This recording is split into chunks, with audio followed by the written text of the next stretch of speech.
बिस्मिल्लाहिर्रहमानिर्रहीम। अस्सलाम वालेकुम। आज 16 नवंबर है और दिन है बुध का। आपने कल देखा कि अचानक ये खबर आई कि जो वफाकी हुकूमत है वो आर्मी एक्ट में तरमीम करने जा रही है। वो खबर भी मैं आपके सामने रखता हूँ कि वो क्या क्या तरमीम करने जा रहे हैं। उसके बाद एक नई बहस छिड़ गई और फिर आज हुकूमत की जानिब से ज़राए से ये कहा गया कि नहीं, हम ऐसी कोई कानून साजी नहीं करने जा रहे। हालांकि वो ज़राए से हुकूमत ने ज़रूर खबर जारी की, लेकिन अगर इतना अहम मामला है, इतना सेंसिटिव मामला है, अगर हुकूमत को तरमीम करने नहीं जा रही और उनका कोई ऐसा इरादा नहीं है, कोई और नया वो खेल खेलने नहीं जा रहे, तो फिर वो जो वज़ीर दिफा हैं ख्वाजा आसिफ आज़मी ने प्रेस कॉन्फ्रेंस की, उसमें कह देते।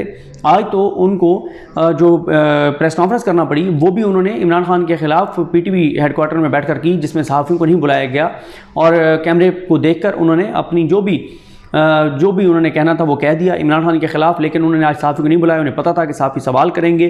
किसी एक भी वफाकी वज़ीर ने ट्वीट करके ये नहीं कहा कि नहीं, हम ऐसी तरमीम नहीं करने जा रहे, जिससे अंदाज़ा होता है कि कोई ऐसा खेल है जो ये खेलना चाहते हैं। और लगता यह है कि नवाज शरीफ जो माजी में भी इस तरह की इदारे के साथ मामलात करते रहे हैं और हरकतें करते रहे हैं, दोबारा वो कोई खेल ऐसा खेलना चाहते हैं और मामलात बहरहाल इनके लिए संगीन भी हो सकते हैं। कल रात को ये ख़बर रियाजुल हक साहब उन्होंने ब्रेक की डॉन टीवी के ऊपर, फिर आज डॉन न्यूज़ में भी उनकी तफसीली ख़बर जो है वो लगी। मैं ज़रा उसका कंटेंट आपके सामने रखता हूँ, फिर मैं आपको बताता हूँ कि जो बाखबर लोग हैं वो इसके बारे में क्या कहते हैं कि ये किसके लिए की जा रही है, क्यों की जा रही है और ये हो पाएगी या नहीं हो पाएगी। उन्होंने जो रियाजुल हक साहब की स्टोरी थी और उन्होंने उनके पास डॉक्यूमेंट्स हैं, उन्होंने बड़ी डिटेल स्टोरी दी है, एक एक चीज़ उन्होंने बताई है और अभी तक वो अपनी स्टोरी पे कायम है। इस वीडियो से पहले भी मेरी उनसे बात हुई है। उन्होंने स्टोरी ये दी कि एक ऐसे वक्त में जबकि मुल्क में अस्करी क़यादत में तब्दीली का वक्त करीब आ रहा है, हुकूमत पाकिस्तान आर्मी एक्ट 1952 में अहम तरमीम पर गौर व खौज करती नज़र आ रही है, जिससे किसी भी उम्मीदवार की एक सादा नोटिफिकेशन के जरिए तैनाती और तकर्रुर का इख्तियार वज़ीर-ए-आज़म को हासिल हो जाएगा और इस सिलसिले में पेचीदा आईनी कार्रवाई से गुजरना नहीं पड़ेगा। उसके बाद लिखा गया कि मुतअद्दिद कानूनी तब्दीलियों से मुतल्लिक समरी काबीना की कानून साजी के मामला से मुतल्लिक कमेटी के सामने पेश किए जाने के लिए तैयार है, जिसकी वज़ारत दिफा ने गुज़िश्ता माह मंजूरी दी थी। बाद मुसवदे को मुजव्वज़ा कानून साजी के लिए पार्लियामेंट में पेश किया जाएगा। देखें, उसकी वजह यह है ना कि पहले ये कमेटी मंजूरी देगी, फिर काबीना मंजूरी देगी, फिर पार्लियामेंट में आनी है। और इसमें एक और भी मैं आपको चीज़ बता दूं कि कौमी असम्बली से पास होनी है, फिर सेनेट से पास होनी है, फिर ये सदर पाकिस्तान पे जानी है। बड़ा मुश्किल इनका जो है वो टास्क है अगर ये करना चाहते हैं तो। लेकिन ये स्टोरी में कोई शक नहीं है कि ये नहीं है कि ये उनके पास इतने डॉक्यूमेंट्स, और मैंने आपको बताया कि अगर गलत थी तो उसी वक्त ट्वीट आ जाता, बात ख़त्म हो जाती।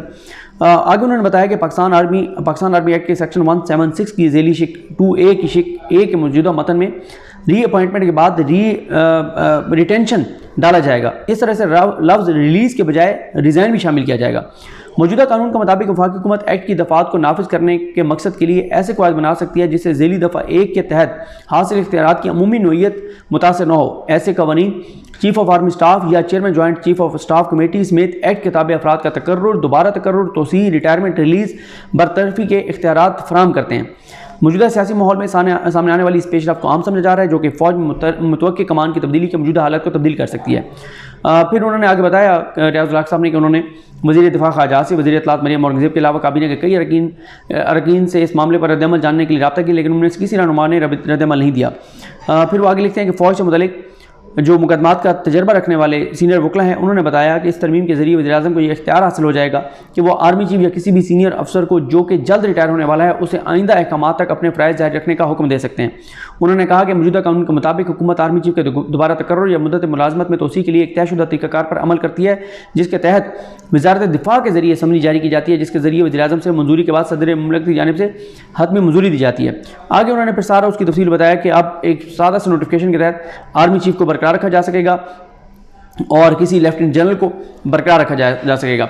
अब यहाँ पर बात करते हैं कि यहाँ पर ज़ाहिर है दो ही चीज़ें हैं ना कि इस जो वो तरमीम करने की ख्वाहिश रखते हैं, ख्वाहिशात उनकी बहुत सी हैं, लेकिन ये जो ख्वाहिश रखते हैं इस तरमीम के लिए दो चीज़ें हैं। इस तरमीम के लिए दो चीज़ें हैं ना, या तो ये हो कि वो फिर यही है कि वो आर्मी चीफ को कंटिन्यू करवाना चाहते हैं कि वज़ीर-ए-आज़म एक नोटिफिकेशन करेंगे कि आर्मी चीफ जो है वो कंटिन्यू करेंगे अभी जब तक वज़ीर-ए-आज़म आगे कमात नहीं देते, या उसमें टाइम ड्यूरेशन लिख देंगे।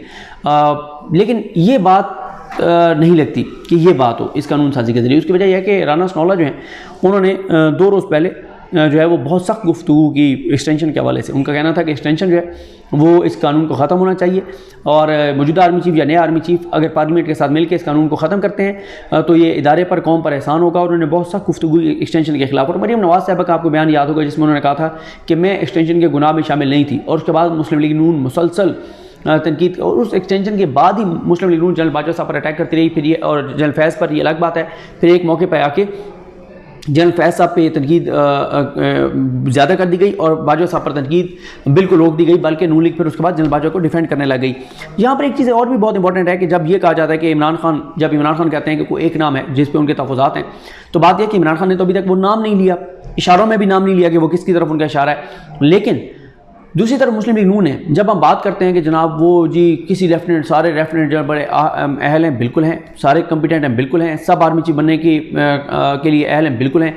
लेकिन बात यह है कि नून लीग का ये फेयरनेस का दावा तो उसी वक्त ख़त्म हो जाता है जब उन्होंने जनरल फैज़ साहब को इतना कंट्रोवर्शियल कर दिया, इतना कंट्रोवर्शियल कर दिया है कि अब जब आर्मी चीफ की तकरीर की बात होती है तो उनका नाम ही डिस्कस नहीं होता और कहा जाता है नहीं वो तो बिल्कुल नहीं मान सकते क्योंकि बहुत कंट्रोवर्शियल हैं, और उनको कंट्रोवर्शियल इसका मतलब है बनाया गया। अब नून लीग अगर तो खुद कर रही थी तो फिर नून लीग के खिलाफ एक्शन क्यों नहीं हुआ कि वो कोर कमांडर हैं और लेफ्टिनेंट जनरल हैं, वो साबिक DGSI हैं, वो DGSI थे उस वक्त भी से उनके खिलाफ कंपेन चल रही थी, वो कोर कमांडर पेशावर थे, कंपेन तेज़ हो गई। तो बात यह है कि फिर कौन इसका मनसूबा साज था, किसने ये प्लान किया था कि जनरल फैज़ पे इतने अटैक करो कि वो तो कम अज़ कम आउट हो जाए, और नून लीग ने कामयाबी से किया कि उन्होंने एक परसेप्शन ऐसी बना दी कि जनरल फैज़ साहब तो बिल्कुल नहीं बन सकते। अब फिर एक और लेफ्टिनेंट जनरल है, उनकी मरियम नवाज़ साहबा ने तारीफ़ें शुरू कर दी। जब उन्होंने तारीफ़ें शुरू कर दी तो लोगों के कान खड़े हो गए कि मरियम नवाज़ साहबा क्यों उनकी एक लेफ्टिनेंट जनरल की तारीफ़ें कर रही हैं। ये इल्ज़ाम इमरान खान पे भी लगता है कि इमरान खान ने जनरल फैज़ साहब को अक्टूबर में रोक कर ये तासुर दिया कि जनाब अगला आर्मी चीफ जनरल फैज़ होगा, तो इन्होंने भी तो एक लेफ्टिनेंट जनरल की तारीफ़ें करके और ये तासुर दिया कि हमारा दिल उन्हीं पर आ गया और हम उन्हीं को चाहते हैं। अब उसमें फिर एक मजबूरी ये आ गई कि जिनके बारे में इनका है कि उनको हम बनाना चाहते हैं वो 26 को रिटायर हो रहे हैं। अब वो जब 26 को रिटायर हो रहे हैं, 29 को तो वो होंगे नहीं। इसके ऊपर मैंने आपको कहा ना कि बहुत सी बातें चल रही हैं। एक है कि अगर समरी के पहले आ जाती है और वो कर देते हैं नोटिफिकेशन तो कोई इशू नहीं है, लेकिन ये इतना मामला सादा नहीं है। जब तकर्री 29 से होनी है और अगर कोई 26 को रिटायर हो रहा है तो 29 को कैसे वो तो सर्विस में ही नहीं है। फिर अब इन्होंने इसके ज़रिए ये चाहते हैं कि एक कानून में तब्दीली करें और वज़ीर-ए-आज़म उनको रिटेन करें, उनको ओहदे पर बरकरार रखें, उनको कहें कि वो काम जारी रखें, और जब ज़ाहिर है वो काम जारी रखेंगे और वो लेफ्टिनेंट जनरल नहीं होंगे तो 29 को वो सीनियरिटी में होंगे तो उनको बना दिया जाए। लेकिन ये मामला इतना सादा नहीं है। मेरी जिन लोगों से बात हुई है वो ये कहते हैं कि ये नहीं कर पाएंगे, इनके लिए आसान नहीं है। और उसकी वजह यह है कि मैंने आपको बताया ना कि टाइम बहुत कम है। आज देखें ना कि 16 जो है वो गुजर गई है, 16 गुजर गई है, 17 का कल आगाज़ हो जाएगा, और जिनको ये कंटिन्यू करवाना चाहते हैं वो 25 तक हैं। तो आप देखें ना कि टोटल 7 रोज़ हैं, तो 7 दिनों के अंदर कैसे मतलब ये इधर से पास करवाएंगे। अब कल ये भी चल रहा है कि वज़ीर-ए-आज़म ने हंगामी इजलास बुला लिया है उसका काबीना का। ये भी हो सकता है कि कल सुबह जो ज़ेली कमेटी है वो अप्रूव करे, कल ही काबीना अप्रूव करे और साथ ही ये ले जाएं कौमी असम्बली में। लेकिन देखना होगा कि किस तरह से करेंगे। अगर PTI है नहीं पहले पार्लियामेंट में, जनरल बाजवा साहब की एक्सटेंशन वाला जो कानून था उसमें सब जमातों ने वोट दिया था, तो अब अगर एक की हुकूमती इत्तेहादी मिल के ही ये तरमीम कर देंगे, ये मामला अदालत में भी जा सकता है, अदालत में इसको कोई चैलेंज कर सकता है, अदालत भी इस मामले को देख सकती है, और वैसे भी एक बड़ी कंट्रोवर्सी क्रिएट हो जाएगी कि ये सब कुछ क्यों किया गया है, किस लिए किया गया है। और जब इमरान खान बार बार कह रहे हैं कि सीनियरिटी के ऊपर जो है वो सीनियरिटी के ऊपर आप कर दें और मुझे कोई मसला नहीं है, उनका जब वो ये कहते हैं कि सीनियरिटी ऊपर कर दें तो 29 की सीनियरिटी के मुताबिक कहते हैं, वो कहते हैं सीनियरिटी के ऊपर कर दें मुझे कोई मसला नहीं है। और 29 को सीनियरिटी में लेफ्टिनेंट जनरल सैयद शमशाद साहब हैं, अज़हर अब्बास साहब हैं, उनके बाद जनरल ओमान साहब हैं और उसके बाद जनरल फैज़ साहब हैं। तो खान साहब कहते हैं कि सीनियरिटी के ऊपर कर दें, इन 4 में से ज़ाहिर है फिर एक आर्मी चीफ बनेगा और एक जॉइंट चीफ बनेगा। तो ये वो सूरत हाल है, ये वो मामला है जो कि अब इसमें जो नई बहस छिड़ी है इस कानून साजी के मुजवज़ा कानून में तब्दीली के मुजवज़ा जो इन्होंने एक चीज़ें बनाई हैं उसके ऊपर एक बहस छिड़ गई है और बहुत ज़्यादा पाकिस्तान में चल रही है। लंदन में मुलाकातों के बाद इसके हवाले से ये खबर आई है और मैंने आपको बताया कि अभी तक किसी भी हुकूमत के वज़ीर ने इसकी तरदीद नहीं की। तो बहरहाल देखते हैं चीज़ें किस तरह आगे बढ़ती हैं, क्योंकि ये भी कहा जा रहा था और मुसलसल कहा जा रहा था कि 18 से 21 के दरमियान जो है वो समरी आ जाएगी, जबकि अंसार अब्बासी साहब से जो खबर लगवाई गई उनके मुताबिक तो ये है कि 20 को आर्मी चीफ की अनाउंसमेंट हो जाएगी। हालांकि पहले भी ये कहा जा रहा था, कभी कहा जाता था नवंबर के पहले हफ्ते में, दूसरे हफ्ते में, इमरान खान के लॉन्ग मार्च के दौरान। और इमरान खान के लॉन्ग मार्च के हवाले से भी मैं आपको बस मुख्तसर बता दूँ आधे मिनट में कि इस वक्त जब मैं ये वीडियो रिकॉर्ड कर रहा हूँ तो PTI का अहम इजलास जारी है ज़मान पार्क में, जिसमें ये फैसला किया जाएगा कि इमरान खान का लॉन्ग मार्च किस तारीख को रावलपिंडी पहुंचेगा। अब वो तारीख का ऐलान करते हैं, इसको मौखर करते हैं, इसको डिले करते हैं, ये सारी चीज़ें जो हैं वो आज रात को ही किसी वक्त हम सब के सामने आ जाएंगी। तो देखते हैं बहरहाल चीज़ें किस तरह आगे बढ़ती हैं। मुझे अपनी दुआ में याद रखें। अल्लाह करीम हम सब का हमें ना चलो। अल्लाह हाफ़िज़।